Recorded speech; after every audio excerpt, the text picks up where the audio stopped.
एक बार, अभी 17 अगस्त को पड़ेगी, सोमवार को नाग पंचमी, 17 अगस्त। 33 वर्ष में ये 7वीं बार आ रहा है।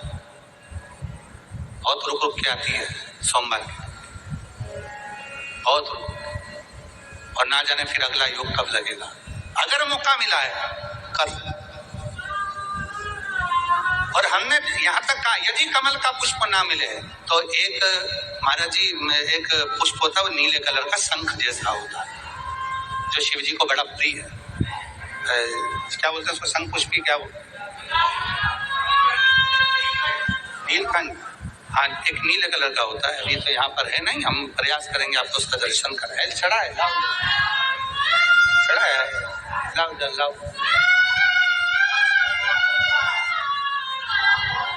अच्छा, यहाँ मिलता है। अच्छा, हाँ, ये देखो, अगर मान लो तुम्हें नील कमल ना मिले, नील कमल प्राप्त ना हो, कहीं सरोवर तालाब में अभी बहुत बारिश हो रही है, कहीं जाना नहीं, नील कमल नहीं मिल रहा है, तो ये नीला पुष्प अगर आपको मिल जाए, एक बार नील निधि के नाम से शिव को समर्पित करना और बाबा को समर्पित कर कर उसी को वापिस लेकर आना। बाबा मेरे घर में अष्ट सिद्धि नव निधि निवास करे, कृपा करना। 1 साल के अंदर आप सब पत्र में लिखकर भेजोगे कि आपको किसी के दरवाजे पर हाथ फिराने की जरूरत नहीं पड़ेगी, भगवान जो वैभव देगा वो देखते बनेंगे। नील निधि,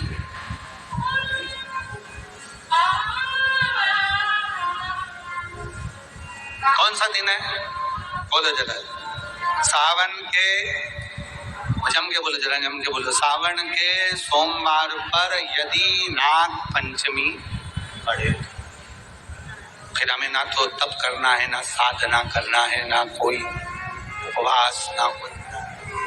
और एक और चीज बड़ी सुंदर लिखी है महाराज, नील निधि। डॉक्टर ने कह दिया तुम्हारे शरीर में कोई गड्ढा में बहुत बड़ा कोई रोग हो गया है, ये छूट नहीं रहा है, बहुत तकलीफ में पड़े हुए हो और मिट नहीं रहा है, तब शिव जी के शिवलिंग पर एक दुर्वा का मुख हो जलाधारी की हो, जहां से पानी बहता,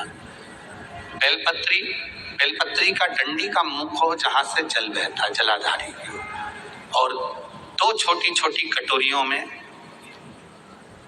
यदि सावन महीने के सोमवार की नाग पंचमी पर अगर दूध चढ़ाया जाता है और उसको दूध चढ़ी हुई बेलपत्री और दुर्वा दोनों को लेकर आया जाता है, दुर्वा सुबह के समय द्वितीय दिवस में, जिस दिन चढ़ाओगे उस दिन द्वितीय दिवस में उसको सुबह सुबह चबाकर खा लीजिए, और बेलपत्री को जिस कक्ष में आप सोते हैं उस कक्ष में उसको रख लीजिए, कहीं पर भी हमेशा के लिए। जो शरीर का रोग है वो धीरे धीरे मिटेगा ही, और 4 से 6 महीने के अंदर बड़े से बड़ा रोग सारी रिपोर्टें नील आकर सामने खड़ी है। ये कोई साधारण नहीं है, सावन महीने का सोमवार उस दिन पड़ने वाली नाग पंचमी। आप सबको तो साधुता है, अब की बार 17 अगस्त को पड़ रही है, और बाबा की कृपा से आपको ये कथा श्रवण करने को मिल गई नील निधि की।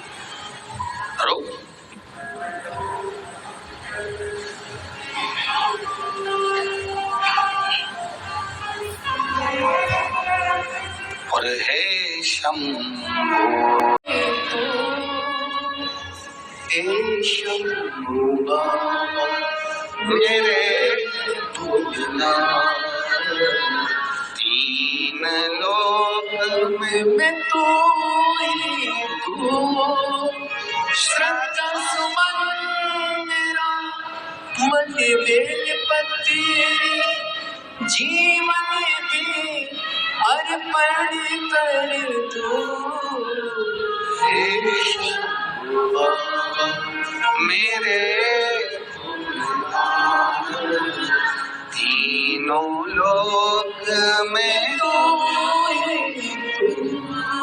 हर जगह पर वही है, कथा वही है, जल भी आप चढ़ा रहे हो, दूध भी आप चढ़ा रहे हो, बेलपत्र भी चढ़ा रहे हो, पर तरीके अलग है।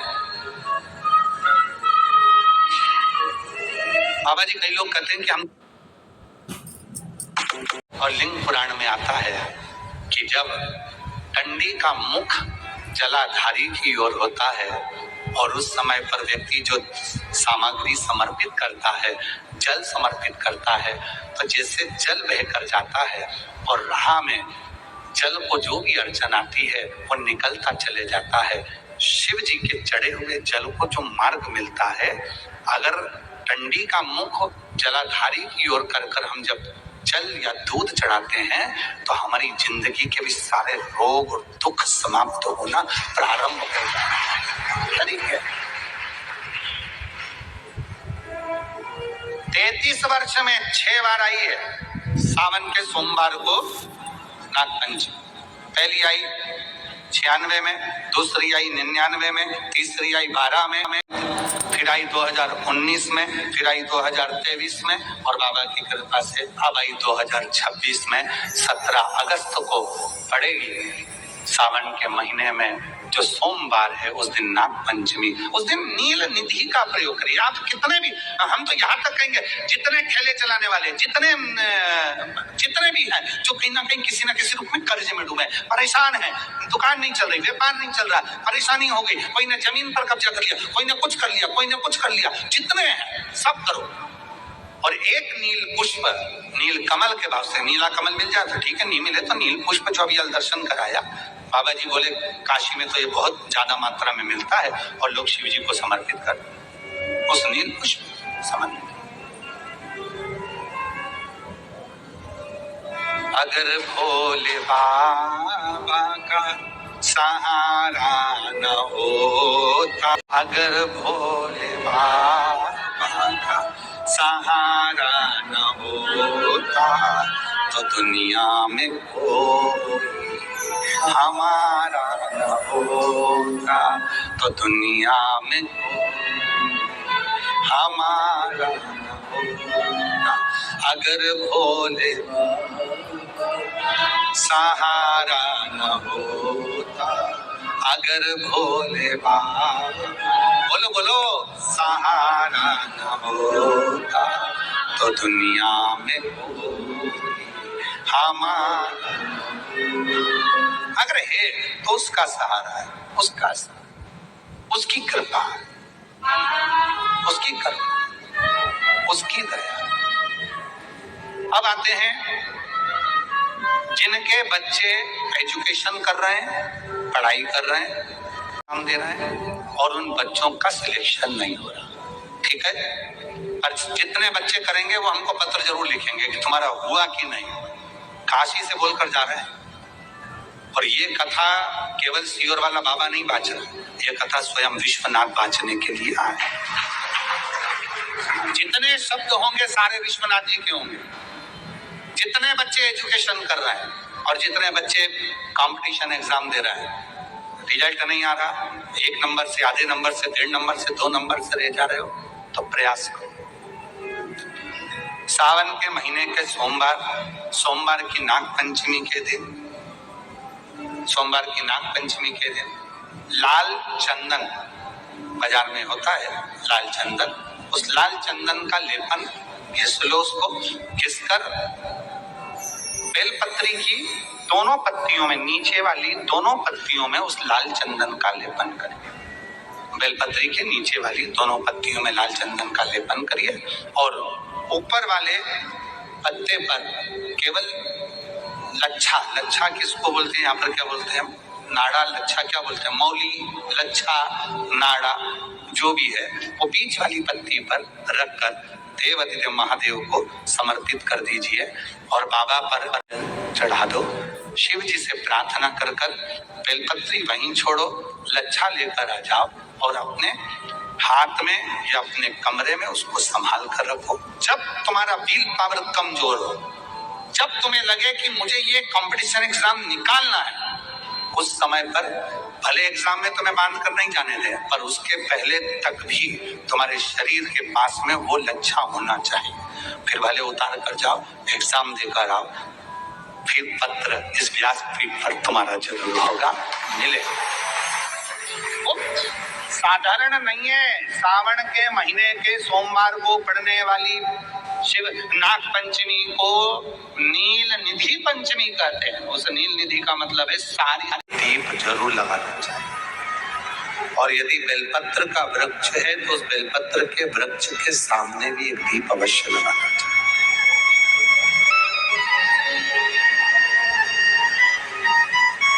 6 महीने में, 3 महीने में, 2 महीने में, 1 महीने में ऐसा नियम बनाया करो कि मुझे बेलपत्र की पूजन करो।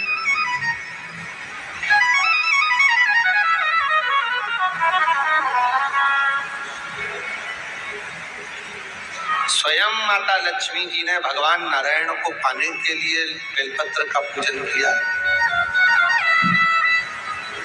जब इंद्र की पूरी सत्ता चली गई थी, सारा की सारा धन इंद्र का चले गया था, असुरों ने उस इंद्र के सिंहासन पर अपना कब्जा जमा लिया था, तब इंद्राणी ने, स्वयं सची मां इंद्राणी ने शिव जी की साधना, बेलपत्र के वृक्ष के, बेलपत्र की पूजन।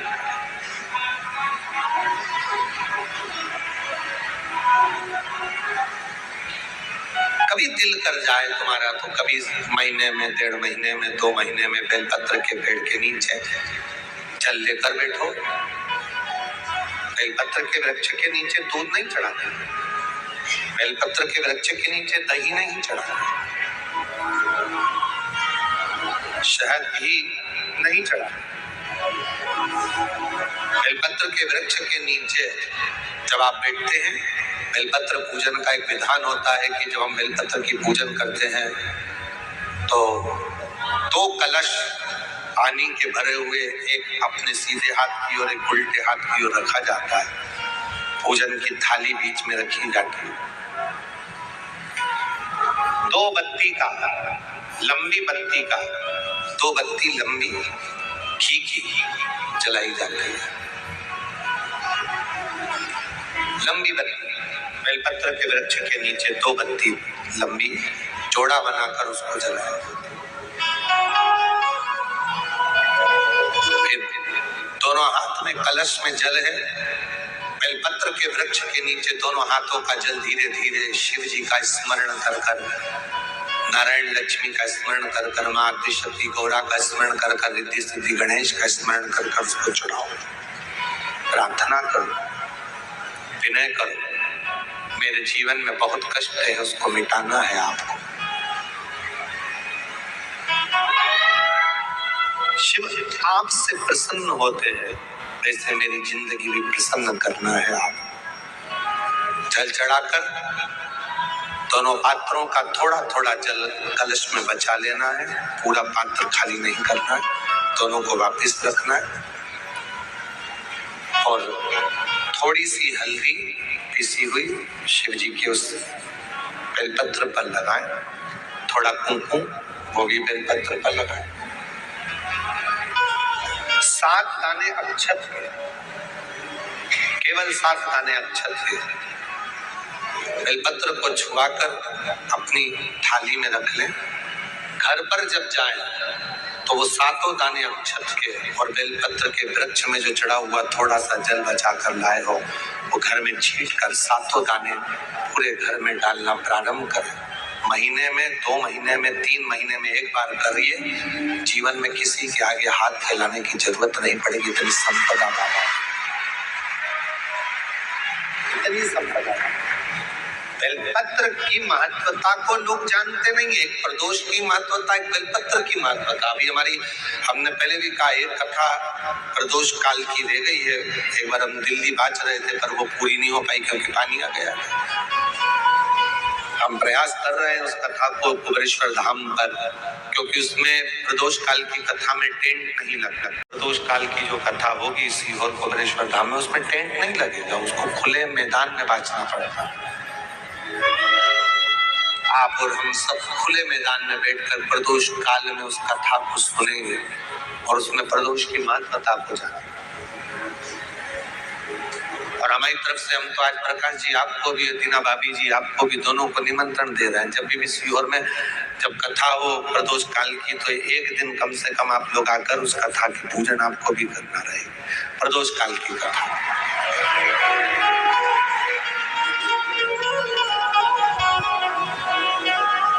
अभी तो नहीं है, पर जब भी तारीख निश्चित होगी साल 2 साल में, जब बाबा कृपा करेगा तब उसको सकें।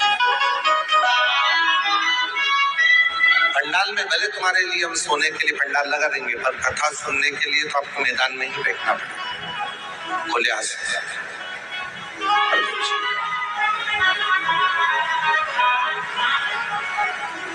शिव तत्व को जान, बेलपत्र की महत्वता को जिसने जान लिया, आज लोग बेलपत्र को जान रहे हैं कि बेलपत्र खाने से शुगर, बीपी, थायराइड जैसी बीमारियां भी ठीक हो जाती है। उस बेलपत्र की महत्वता को जान। और फिर निवेदन है, आपके शरीर में कष्ट है तो बेलपत्र का सेवन करो। रोज रोज बेलपत्र वैसे ही नहीं खाना। कई बार बेलपत्र खाने से मुंह में छार छार बना जाता है, कई बार मुख का स्वाद भी कम हो जाता है बेलपत्र खाने से। तो निवेदन है, रोज रोज ना खाइए, जब जरूरत है। और जरूरी नहीं कि अब 3 पत्ती यहाँ से जो बेलपत्र दी जाती है 7 दिन तक जो रोज एक बेलपत्र दी जाती है, वो तो खाने के लिए दी जाती है। पर समापन के दिन की बेलपत्र तो खाने की नहीं रहती, उसको तो ले जाकर लोग लाल कपड़े में बांध अपने घर में रख देते हैं तिजोरी में। आखिरी दिन की बेलपत्र तो वैसे भी तिजोरी का भंडार। तो जो बेलपत्र होती है, जरूरी नहीं कि तुम पूरी बेलपत्र खाओगे तो दवाई असर करेगी। बेलपत्र का अग्रण्य भाग का थोड़ा सा पत्र भी यदि हम पा लेते हैं, उसको ग्रहण करते हैं, तो वो भी उतना असर है। और रोज खाने की जरूरत नहीं है। रोज अगर शिव मंदिर जा रहे हो, शिवालय जा रहे हो, शंकर जी के मंदिर जा रहे हो, देवालय जा रहे हो, तो बेलपत्र लाओ, वहां से मना नहीं है। उसको इकट्ठा करो, एकत्रित कर सुखा लो। सुखाकर रोज शिव जी की चढ़ी हुई बेलपत्र को सुखाकर फिर उसका चूरा बना लो। जब तुम्हें लगे कि शुगर गड़बड़ हो रही है, बीपी गड़बड़ हो रहा है, थायराइड गड़बड़ हो रहा है, तो एक चुटकी उसमें से लेके निगल लो, पानी पी लो। बाबा की कृपा से आधा घंटा 1 घंटे में वो sugar, BP, thyroid sub level में आना प्रारंभ हो। उस बेलपत्र की महत्वता को जिसने जाना, कभी कुबेरेश्वर धाम जाओ तो कुबेरेश्वर बाबा के धाम पर जो 200-300 साल पुराना, जो 300 साल के ऊपर पुराना बट वृक्ष है, जहाँ बाबा बैठे हैं, बटकेश्वर महादेव, उसका दर्शन करो। उस पेड़ की छांव में बैठकर बाबा का मंत्र जाप करो। अभी अभी हमने थोड़ा सा उसको बंद कर दिया था, क्योंकि वहाँ बाबा के जोड़ा घूम रहा था तो वो शरीर पर चढ़ जाता था, इसलिए भी स्थान पर वहां जाना थोड़ा बंद कर दिया था। पर पुनः वापिस उसको खोल दिया। बेलपत्र की वाटिका है छोटी सी, उस बेलपत्र की वाटिका के पास में बैठकर भगवान शिव का नाम उच्चारण, नाम स्मरण, शिव भक्ति जहां तक शंकर। कभी ये शिवलिंग है, ये गोल जलाधारी है, ये सामने चरण है, करें दर्शन सबने। ये तो सामने जो चरण है, इसके बीच में सुख सुंदरी है। कभी कभी विशेष कोई अवसर आए, सोमवार की अष्टमी पड़ जाए या कोई विशेष प्रदोष का दिन पड़ जाए, और आपको लग रहा हो कि मेरा महादेव को मैं जल चढ़ाते चढ़ाते इतना समय हो गया, मेरा महादेव नहीं सुन रहा, तब कभी कभी ऐसा मन में आए कि क्यों नहीं सुन रहा, तब लोटा भरकर जब जल लेकर जाओ, गणेश जी को चढ़ाया, अशोक सुंदरी को चढ़ाया, षडानंद कार्तिकेय को चढ़ाया, माँ जगत जननी जगदम्बा माँ पार्वती को चढ़ाया, वही जल ले जाकर बेलपत्री के वृक्ष पर चढ़ाया। शिव जी को अर्पण नहीं कर पाए। और सरल भाषा में समझ लो इसको,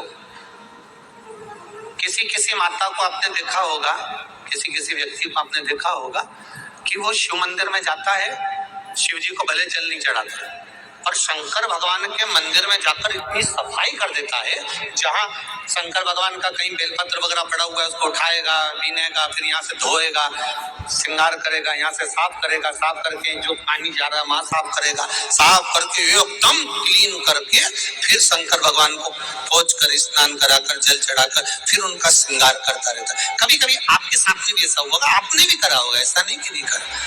कभी कभी सब दूर सफाई के बाद शिवलिंग की सफाई करना भूल गया, या शंकर जी के शिवलिंग पर जल चढ़ाना भूल गया, जल चढ़ाकर आ गया। अब आ तो गया, पर चिंता देवादिदेव महादेव को लग गई। मेरा था, भक्त था, उपास करता था, शिवरात्रि का व्रत करता था, पशुपति व्रत करता था, सोमवार सावन के करता था, 16 सोमवार करता था, और आज इसको ना जाने क्या हो गया कि ये मेरे ऊपर जल ना चढ़ाकर सब दूर जल चढ़ाकर चले गया। देवादिदेव माता पार्वती जी से कह देते हैं, सुन पार्वती, अगर कोई भूलवश भी मुझ पर जल चढ़ाना भूल जाए और तेरे हस्त कमल पर जल चढ़ा कर जाए, तो पार्वती जितना फल मैं प्रदान करूं उससे दुगना फल तुझे प्रदान करना है।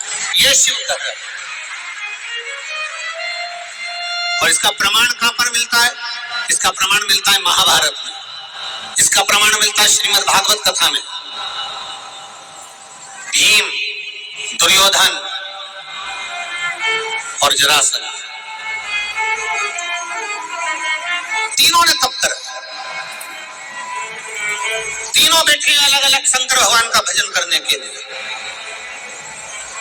और तीनों शिव जी का भजन करता। शंकुकर्ण ब्राह्मण प्रेत को नहीं देख रहा है, पर प्रेत रोज शंकुकर्ण को देख रहा है। अब देखिएगा जरा कितना सुंदर भाव कहा गया।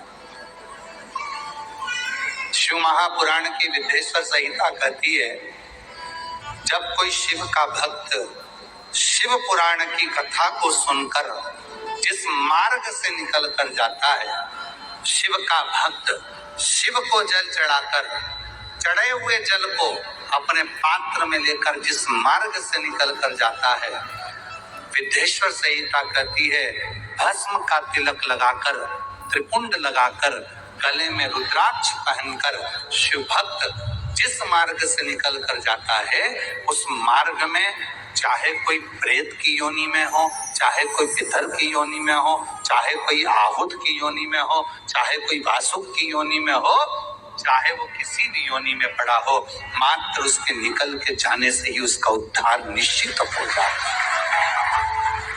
उसका उद्धार हो जाता निश्चित। वो जिस योनि में पड़ा हुआ है,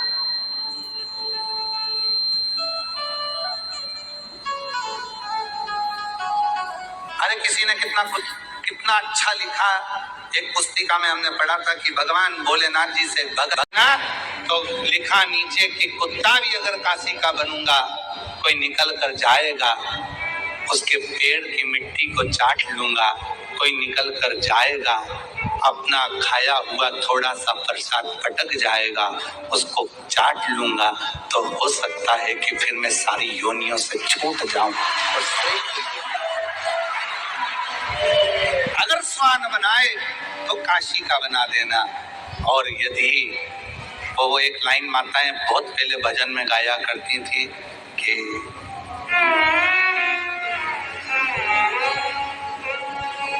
हमारा घर भी काशी में बना देते तो क्या होता, हमें भी काशी में बुला लेते तो क्या। पहले माताएं बहुत गाया करती थी।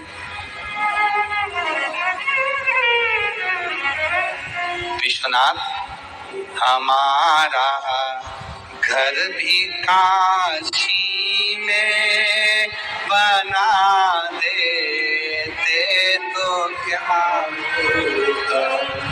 विश्वनाथ, हमारा घर भी काशी में बना देते तो हमें भी काशी नगरी में बुला लेते तो क्या होता, हमें भी काशी नगरी में बुला लेते तो क्या होता। सुना है आपने शंभू माँ गंगा को तारा है, सुना है आपने शंभू माँ गंगा को तारा है, हमें भी गंगा की डुबकी लगा दे तो क्या होता, हमें भी गंगा की डुबकी लगा दे। विश्वनाथ हमारा घर भी काशी में बना दे।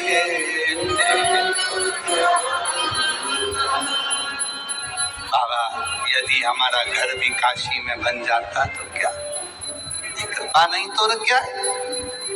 तो विदेश्वर संहिता शिव महापुराण की गति है, कोई कथा सुनकर जा रहे तो भी उद्धार है। भी महाराज जी बता रहे थे श्री कांत मिश्रा जी अर्चक श्री काशी विश्वनाथ मंदिर से कि बाबा को रात्रि को जो माला पहनाई थी वो माला यहाँ बाबा के भाव से लेकर, अब जब काशी से विश्वनाथ जी के मंदिर से अगर फूल की माला चलकर आ रही होगी और वो माला झोले में बैग में जब चलकर आ रही होगी, जिस रास्ते से निकल कर आ रही होगी, उस मार्ग के जितने जितने जीव होंगे उनका तो कल्याण अपने आप हो रहा होगा।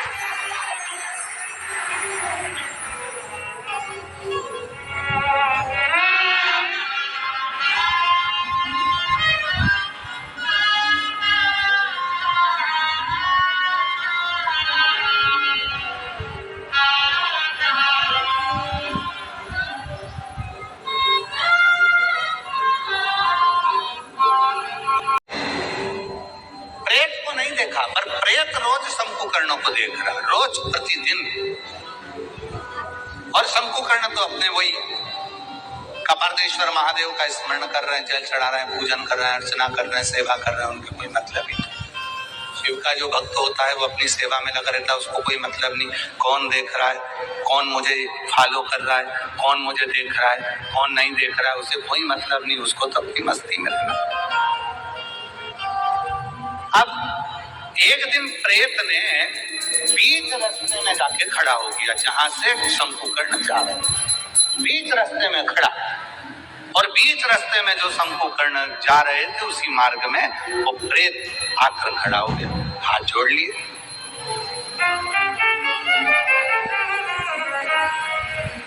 शंकुकर्ण ने देखा कोई बैठा है। अब भूत की बात, कई बच्चे कई बेटियां ऐसी बैठी हैं, जरा कथा को सुन रहे होंगे तो उनके स्मरण में आएगा ये बात। जितने लोग आस्था चैनल पर सुन रहे हैं वो भी ध्यान लगाकर सुनना, और जितने लोग फेसबुक यूट्यूब पर सुन रहे हैं वो भी ध्यान लगाकर सुनना। कई लोग ऐसे हैं जिनके अंदर नेगेटिवता आती, नेगेटिवता मतलब घर में बैठी बैठी सोचती थी कहीं मेरे बेटे के साथ कोई एक्सीडेंट तो नहीं हो जाएगा, कहीं मेरे पति को कुछ हो तो नहीं जाएगा। घर से निकल रही है पति के साथ और निकलते समय तैयार होते होते मन में भाव उत्पन्न हो गया, कहीं हम जा रहे हैं और कहीं एक्सीडेंट हो गया तो, मेरा देवर गया उसके साथ ऐसा हो गया तो, मेरी देवरानी गई है उसके साथ ऐसा हो गया तो, ट्रेन से जा रही है तो ट्रेन में कुछ हो गया तो, गाड़ी से जा रही है तो गाड़ी में कुछ हो गया तो, मोटरसाइकिल से गया तो मोटरसाइकिल में कुछ हो गया तो। रात्रि को सो रही है तो भी उसके अंदर नेगेटिविटी है। और ऐसे कई लोग हैं, भले नांदगांव में भले ना होंगे, हम नहीं जानते, पर ऐसे कई लोग हैं, कई लड़के हैं, कई लड़कियां हैं, कई बेटे हैं, कई बेटियां हैं, कई बहुएं हैं, कई सास हैं, कई ससुर हैं, कई माता है, कई पिता, कई पुरुषों के मन में आ जाता है मैं फसल बो रहा हूँ और मुझे ऐसा लग रहा है कि बिल्कुल नहीं होगी, अब की बार तो पीक आएगी नहीं, अब की बार तो ऐसा होगा। नेगेटिव था। मंदिर में बैठी है तो भी मन नेगेटिव आ रही है, उसको लग रहा है कि कुछ गंदा, उसको गंदा समझ में आ रहा है, उसको लग रहा है कि कुछ गंदा है। पूजन करने बैठी है, देवी जी की आराधना कर रही है, भगवान की भक्ति कर रही है, और उसके चित्त वृत्ति में कुछ गंदा आ रहा है, कुछ गंदे विचार आ रहे हैं, गंदी सोच आ रही है।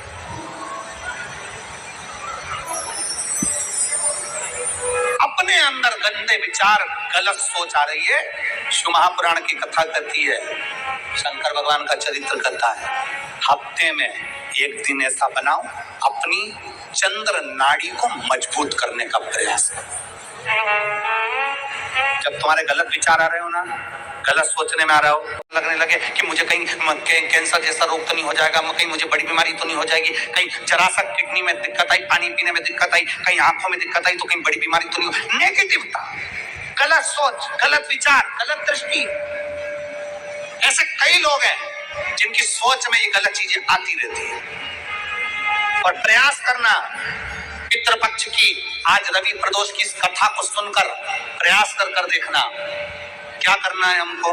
अगर ऐसे गलत विचार आ रहे हैं, गलत सोच आ रही, गलत दृष्टि आ रही, गलत विचार हमारे भीतर आ रहे हैं, गलत सोच हमारे भीतर आ रही है, तो एक काम करो, एक बेलपत्री लीजिए, सावधानी से समझ लेना, एक बेलपत्र लीजिए और उस बेलपत्र की ये जो दो डंडी है और एक बीच की डंडी है, इसके मध्य की जो जगह है, चैनल वाले अगर दिखा रहे होंगे तो आप लोगों के स्मरण में होगा, बीच की पत्ती और ये दो पत्ती के बीच में जो जगह होती है, इस बीच वाली जगह पर पीला चंदन पूरे तरह से उसका लेपन कर लीजिए, पूरे तरह से पूरी चंदन से लेपन कर लो बीच की जगह को। बीच वाली पत्ती, दो पत्ती, उसके बीच की जो जगह है उसमें पीले चंदन का लेपन कर लीजिए। हफ्ते में एक बार आप करोगे, आपको दूसरे हफ्ते में मालूम पड़ जाएगा कि आपके अंदर की गलत सोच समाप्त होगी कि नहीं, गलत विचार समाप्त होगा कि नहीं हुआ। चंदन का लेपन करिए, उस चंदन के लेपन को कर किसी भी शिवालय में, अगर शंकर के मंदिर नहीं जा सकते हो तो अपने घर में जो शिवलिंग हो वहां, उस शिवलिंग पर आप उसको समर्पित कर दो, तुम्हारी मर्जी पड़े जैसी चढ़ा दो, बस शंकर के शिवलिंग पर चढ़ा दो।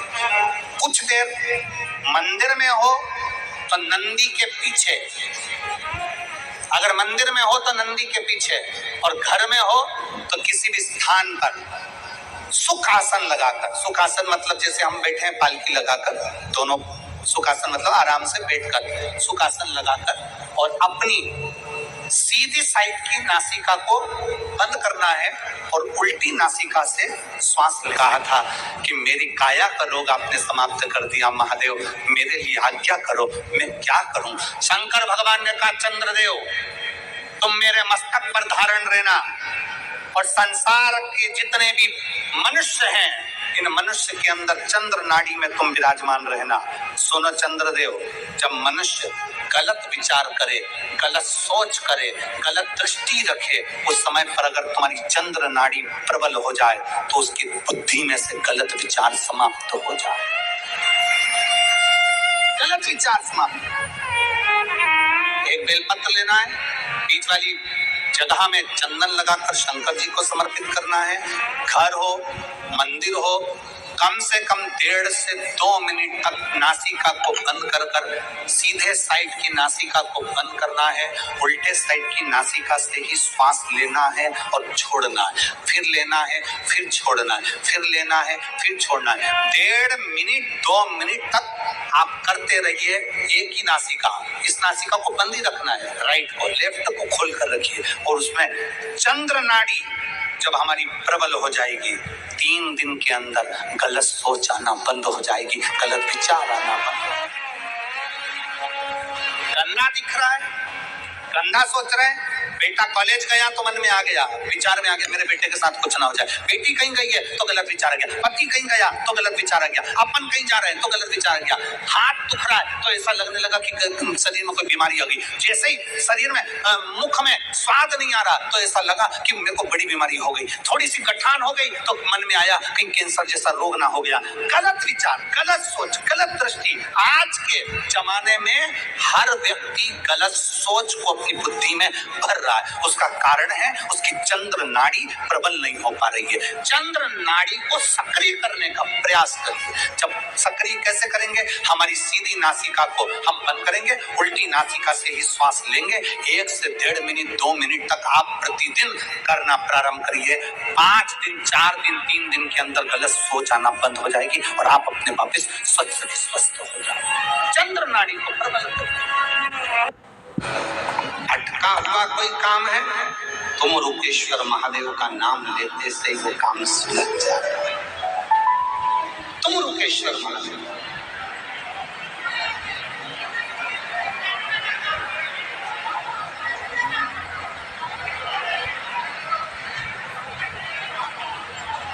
अटक गए तो तुम रूपेश्वर महादेव का नाम लेकर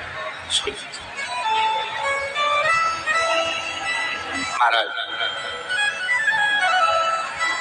हमारी जिंदगी में भी हमने आजमाया हुआ है। एक बार पंजाब में कथा करने जा रहे थे भटिंडा, तो